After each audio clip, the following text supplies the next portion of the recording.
آج پاکستان تحریک انصاف کی طرف سے نگران وزیر اعظم انوار اللہ کاکڑ اور الیکشن کمیشن آف پاکستان کو دو علیحدہ خطوط لکھے گئے ہیں، اور ان خطوط میں یہ کہا گیا ہے کہ جبری گمشدگیاں پی ٹی آئی کے خلاف الیکشن سے قبل دھاندلی کا حصہ ہیں، جبری گمشدگیاں آئین میں فراہم کردہ بنیادی انسانی حقوق کی خلاف ورزی ہے، صداقت عباسی، عثمان ڈار، فرق حبیب اور کچھ دیگر پارٹی کے جو رہنما ہیں وہ لاپتہ ہیں، اور جبری گمشدگیوں سے انتخابات کی شفافیت پر سوالات اٹھتے رہیں گے۔ جن 6 رہنماؤں کے نام اس خط میں ڈالے گئے ہیں اس میں ہیں صداقت علی عباسی، عثمان ڈار، عبد الکریم خان، اویس یونس، فاروق حبیب اور شیخ رشید احمد۔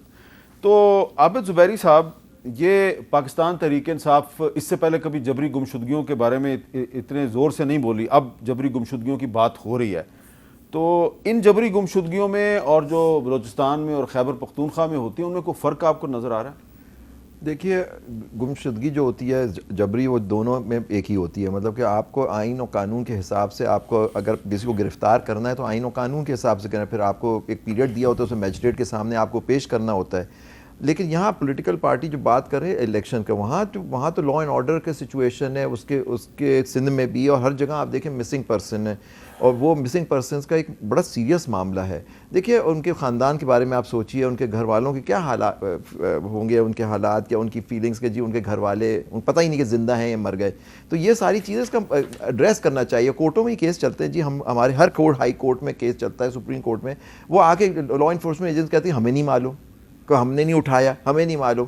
اب آپ دیکھیے، ایک آپ کے جرنلسٹ تھے، اتنے سینئر جرنلسٹ، وہ کتنے عرصے کے بعد وہ آئیں، وہ کہاں تھے اتنے عرصے، کس نے ان کو اٹھایا تھا؟ یہ سارے سوال آپ کو کرنے چاہیے۔ یہاں کسی ایک پارٹی کو نہیں، ہم نے عمران ریاض کی بھی بات کی ہے، لیکن ہم پچھلے 5 سال سے ایک اور جرنلسٹ ہیں لاہور کے، مدثر نارو، ان کی بھی بات کریں۔ جی، آپ ان کی بات کرتے ہیں کہ جو بھی غائب ہے تو غلط ہے نا، یہ لا انفورسمنٹ ایجنسی کا کام ہے، ان کا پتہ لگائے کہ وہ آدمی کا، یہ ان کی ذمہ داری ہوتی ہے نا، آدمی غائب ہو گیا، وہ اپنا کام کرتے نہیں، کورٹ میں آ کے کہتے ہیں جی ہمیں معلوم نہیں۔ تو یہ ساری چیزیں، لیکن جو بات آپ کر رہے ہیں، دیکھیں الیکشن کے سلسلے میں اگر یہ لیڈران کو بند کر دیا گیا، آپ اگر ان کے خلاف کوئی کیس ہے آپ ان کو کورٹ میں پیش کریں، لیکن آپ ان کو اس طرح غائب کر کے دیکھیے۔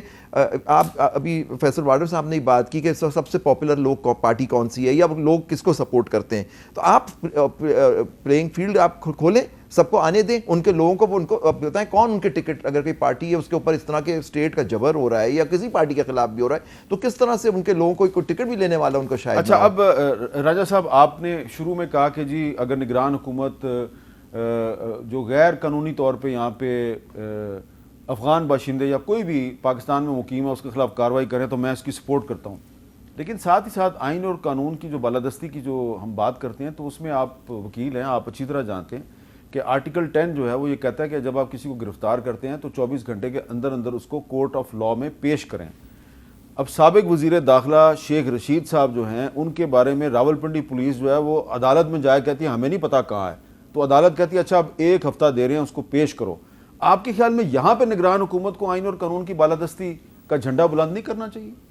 دیکھیے، جہاں تک بالکل میں تو سمجھتا ہوں کہ نگران حکومت کو یہ چیزیں بالکل اس کا نوٹس لینا چاہیے، اور جہاں پر اس طرح کے واقعات ہوں، اور ماضی میں بھی شیخ رشید صاحب، چلیں 2 wrongs cannot make 1 right، مجھے رانا ثناء اللہ صاحب کی گرفتاری پہ بھی شیخ رشید صاحب کا بیان یاد آتا ہے جو انہوں نے دیا تھا۔ کیا کہا تھا ویسے انہوں نے تو کہا تھا کہ سب کچھ کہا تھا کہ 15 کلو ہیروین ڈالی گئی اور ٹھیک تھا، اور گاڑی میں سے برآمد بھی ہوئی، بس جو بھی کہتا رہا، اور سب کو پتا کہ کیا ہوا تھا رانا ثناء اللہ کے ساتھ۔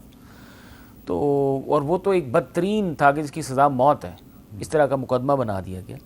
تو بہرحال افسوس ہے کہ شیخ صاحب کے ساتھ جو کچھ ہو رہا ہے، ان وزیر داخلہ تھے اس وقت جب رانا ثناء اللہ کے ساتھ ہو رہا تھا، تو بہتر اگر اس وقت وہ آواز اٹھاتے تو آج یہ دن نہ دیکھنا پڑتا۔ اپنا آپ واڈا صاحب اس پہ کچھ کہیں گے کہ آئین اور قانون کی بالادستی، چیف جسٹس بھی وہی بات کر رہے ہیں، نگران حکومت بھی وہی بات کر رہی ہے، تو سب کو اگر آئین اور قانون کی بالادستی کا دعویٰ کر رہے ہیں تو ذرا عملی طور پہ ثابت بھی کریں۔ سر دیکھیں، عمران ریاض صاحب کے ٹائم کے اوپر میرے باپ کی گورنمنٹ تو نہیں تھی، محسن راجہ صاحب کی گورنمنٹ تھی، شہباز شریف پرائم منسٹر تھے، تو یہ اس بات کو کیسے جسٹیفائی کر رہے ہیں؟ How can he justify? یہ کیوں بھول جاتے ہیں؟ نمبر 1۔ نمبر 2 سر یہ کہ آپ آئین و قانون اور جمہوریت بہت اچھی چیزیں ہیں، بہت خوبصورت چیزیں ہیں، بٹ یہ نہ روٹی دے رہی ہے، نہ کھانا دے رہی ہے، نہ انصاف دے رہی ہے، نہ بچے کا ریپ بچا پا رہی ہے۔ نہ کسی کو کوئی حقوق دے جا پا رہی ہے، نہ نوکری دے رہی ہے، نہ دودھ دے رہی ہے، نہ بل بلاتے ہوئے بچے مر رہے ہیں، نہ میڈیسن دے رہی ہے، نہ ہسپتال دے رہی ہے.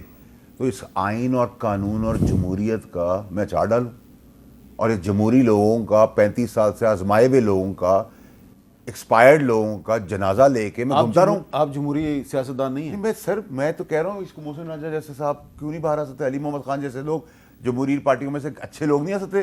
جمہوری پارٹیوں میں کہیں لکھا ہوا ہے کوئی فرمان ہے کہ یہی 18 جو لیڈران ہیں وہی کہ وہی، اور پھر ان کی غلامی، ان کے بچوں کی غلامی بھی کریں گے ہم، اور سب ہاتھ باندھ کے پیچھے کھڑے رہیں گے؟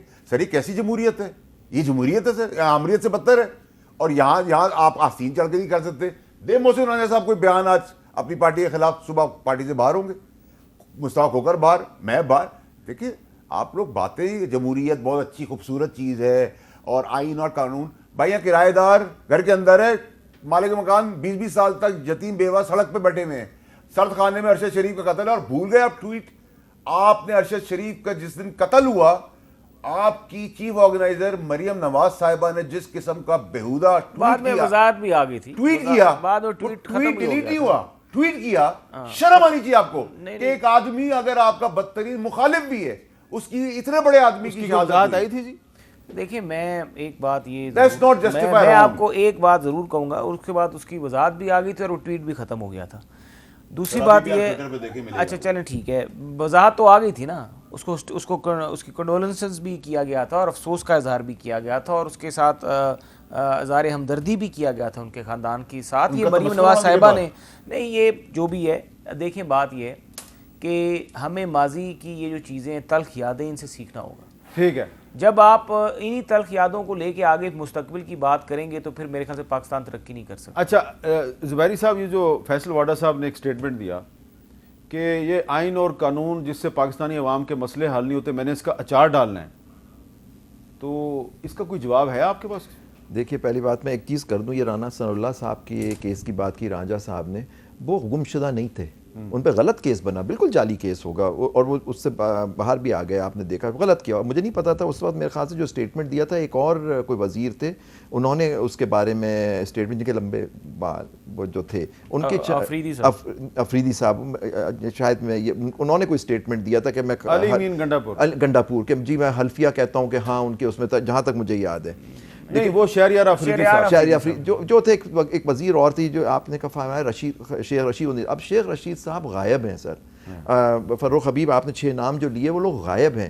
وہ عدالت میں ان کے زمانے میں جو غالب، یہ لوگ جو بھی تھا یہ غائب نہیں ہوئے تھے. ان کو عدالت میں کیا غلط ان پہ خاص کیس بنایا گیا، اس کے لیے اس کا کوئی جسٹیفیکیشن نہیں ہے غلط کیس، کیونکہ یہ پولیٹیکل کیسز بنائے جاتے ہیں ہر لاء میں، کبھی نیب کو استعمال کیا جاتا ہے وہ سارا. لیکن جہاں تک بات کی اچار ڈالنے کی بات نہیں ہے، ہم ایک یا تو آپ آئینی حکومت مانیں کہ آئین جیسے کہہ رہے ہیں بالادست ہے، بالادستی اگر آئین و قانون کی ہوگی تو آپ کو اچار نہیں ڈالنا ہوتا، آپ پہ اس پہ عمل کرنا ہوتا ہے. اور وہ اسی کی میں ہماری ملک کی بقا ہے. اگر ہم آئین و قانون پہ نہیں چلیں گے تو آپ دیکھیے جس حال میں ہم پہنچ گئے، اسی وجہ سے کہ الیکشن 90 دن میں ہونے کے بعد کوئی بات ہی نہیں کر رہا کہ فروری میں ہو